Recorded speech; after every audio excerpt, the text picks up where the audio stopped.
नमस्कार, मी आरती मोरे SW मराठीमध्ये आपलं स्वागत। एक नजर हेडलाईन्सवर। मनसेचे एकमेव आमदार शरद सोनवणे यांनी शिवसेनेत आज प्रवेश केलाय। शिवसेना पक्षप्रमुख उद्धव ठाकरे यांच्या उपस्थितीत हातावर शिवबंधन बांधून त्यांनी पक्षात प्रवेश केला। शिवसेना भवनात पक्षप्रवेशाचा कार्यक्रम आज पार पडला। शरद सोनवणे हे पूर्वी शिवसेनेतच होते, मात्र 2014 सालच्या विधानसभा निवडणुकीत त्यांना तिकीट नाकारल्याने त्यांनी शिवसेनेला जय महाराष्ट्र करत राज ठाकरे यांच्या महाराष्ट्र नवनिर्माण सेनेमध्ये प्रवेश केला होता।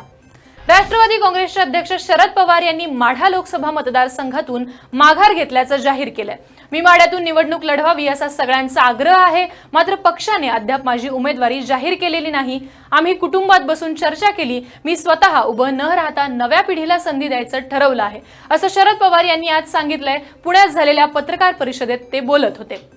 काँग्रेस नेते राधाकृष्ण विखे पाटील यांचे पुत्र डॉक्टर सुजय विखे पाटील यांच्या भाजप प्रवेशाला अहमदनगरमधील भाजपच्या कार्यकर्त्यांनी विरोध केलाय। भाजपचे अहमदनगर मतदारसंघाचे खासदार दिलीप गांधी यांच्या समर्थकांनी सुजय विखे यांच्या प्रवेशाविरोधात मुख्यमंत्री देवेंद्र फडणवीस यांच्यासमोर घोषणाबाजी केली आहे।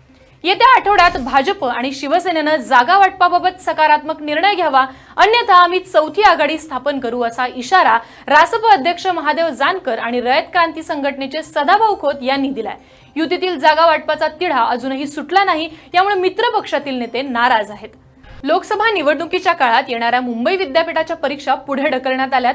यामध्ये BA आणि BCom या अभ्यासक्रमाच्या परीक्षांचा समावेश आहे।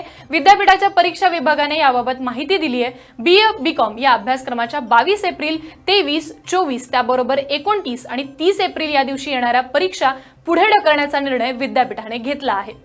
सविस्तर बातम्यांसाठी पाहत राहा SW मराठी। आमच्या वेबसाईटला लॉग इन करा, आमचं ॲप डाउनलोड करा, आमच्या फेसबुकला लाईक करा आणि यूट्यूबला सबस्क्राईब करायला विसरू नका। धन्यवाद।